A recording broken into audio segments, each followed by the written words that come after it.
Good afternoon, Shirley and Charles, and everyone who's attending this very prestigious conference in New Zealand. It's terrific that the Canterbury Chamber of Commerce has invited me to offer some comments. I'm delighted to see that Ambassador Grosser, a good friend of mine, a terrific ambassador for your country in New Zealand, here in the United States, and of course has played such a pivotal role on trade issues for a long time. I know that David Walker will also be participating in this conference, as well as our Deputy Secretary of Commerce, Bruce Andrews. I think it's consequential that you're having this conference at this time with this debate going on, not just in the United States, but everywhere about globalization and the impact of globalization on people's lives. For our view, of course, it's improved everyone's lives. It's brought the world much closer together. But it's not without challenges, as you see in our own political cycle here in the United States with presidential candidates Donald Trump and Hillary Clinton running on anti-trade platforms. You can see the challenges we face in our own country. You saw it in Europe with the Brexit vote. So this is a complicated time for the world community. I would say at the outset that I'm always very impressed with how New Zealand punches above its weight when it comes to talking about issues of globalization or trade. And I'm always very impressed with the political figures who have represented your country at trade negotiations, people like Tim Grosser, but also people like former Ambassador Mike Moore, former Prime Minister of your country, who also served here in Washington. I'm sorry I can't be there in person. I love your country. I have visited New Zealand on many occasions. Those of you unfamiliar with the U.S. Chamber, we're the largest business federation in the world. Our underlying membership is 3 million businesses, and that's because we're a federation of associations, of chambers of commerce. There are over 3,000 of those in the United States. We also are affiliated with all the American chambers abroad. We have American chambers operating in well over 100 countries, including in New Zealand. As the head of the Chamber's international operation, I'm very proud of how we have expanded our work all over the world. We're now the only organization that is either present or active in each region of the world. This includes Africa, of course, and the Middle East. New Zealand, over many years, has been a leader in forging for open markets. It's a small country, so you are done the right thing by looking to find exports for your lamb, which is delicious, for your dairy products, of course, for your wine, and for many other areas where New Zealand does a great job in exporting overseas. So it's, I think, been critical for New Zealand's economy that you have forged all these trade negotiations and trade agreements with so many countries, not just in Asia, but around the world. And I'm very pleased that New Zealand was an early advocate for the Trans-Pacific Partnership. Clearly, TPP is a very vital economic negotiation that every country should make sure it gets through their Congress or their parliament. I believe that by the end of the year, at least 10 out of 12 countries will have finished their process. I'm hoping 2 other countries, which I'll name in a second, will finish their process, but there is unknowns. One of those countries is the United States, and the other is Canada.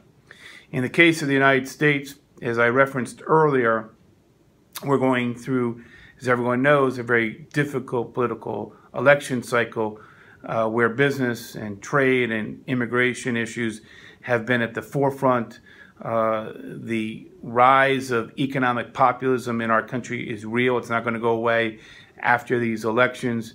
But so is globalization. That's real. And it doesn't stop at the borders. You cannot put up walls in our country. You cannot put up walls around Europe. You cannot put up walls around Asia.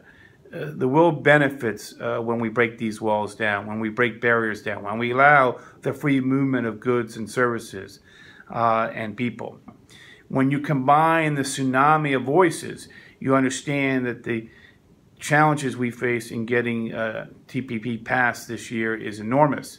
We have a window of opportunity. and that is the lame duck following the elections in our country in November. To get there, though, we have got to see progress in the House this fall, and then we have got to be in a position to see passage both in the House and the U.S. Senate later in the fall. So there's been a cautious mood in the leadership on the Republican side in the House and Senate that has to be addressed. And frankly, it's because right now there's a lot of uncertainty in these elections about who's going to win the Senate. That's very much up for grabs. We at the Chamber of Commerce are absolutely committed to a national effort to advocate and fight for passage of TPP. As we're doing that, we also have to take on the larger issue of income inequality in our country.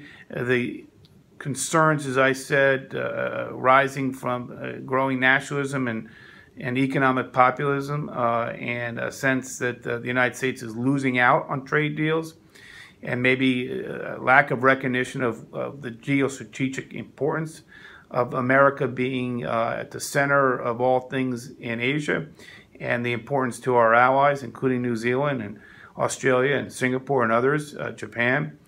That's lost on the general public, and it's lost on communities in our country where people are worried about whether they have enough money to pay for their kids' college education or go on that vacation once a year. And those are real issues, or they're worried about job dislocation and whether they're going to be trained up to find new jobs that pay appropriate wages. So we've got a lot of work to do. I'm confident that we're going to succeed ultimately in getting TPP done. I don't want to suggest it will be easy. It won't be. There's a lot of work to be done in the next few months to get that passed through the U.S. Congress. But we can still get it done, and I want to give you that confidence.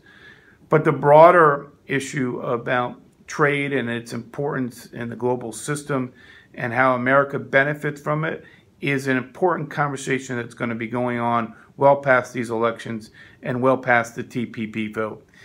It's the kind of issue that we at the U.S. Chamber are thinking about how we contribute to it.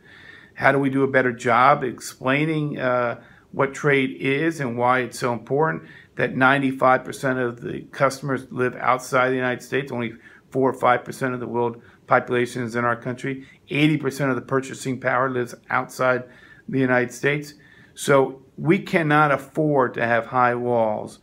We cannot afford to close our borders, and we cannot afford to look inward. Nowhere is that more important than the Asia-Pacific region, where after every trip I take, I constantly am reminded how important America's presence, whether it's corporate America, whether it's cultural, whether it's people traveling through Asia, or whether it's our military forces. When we're active around the world is a safer and more secure place. When we're trading around the world and working with countries around the world is a stronger and healthier global economy. So we have our work to do. I know that you're thinking about these issues. I wish you all the best of luck in your conference. I'm delighted to offer a few comments. I give my best to the people of New Zealand. I give my best to the people at this forum. And I look forward to many happy days in our future. And we're much better off when New Zealand is playing above its weight, punching above its weight when it comes to global economic issues. And again, we're very thankful that you have put such talented people in Washington to work with us. Thank you.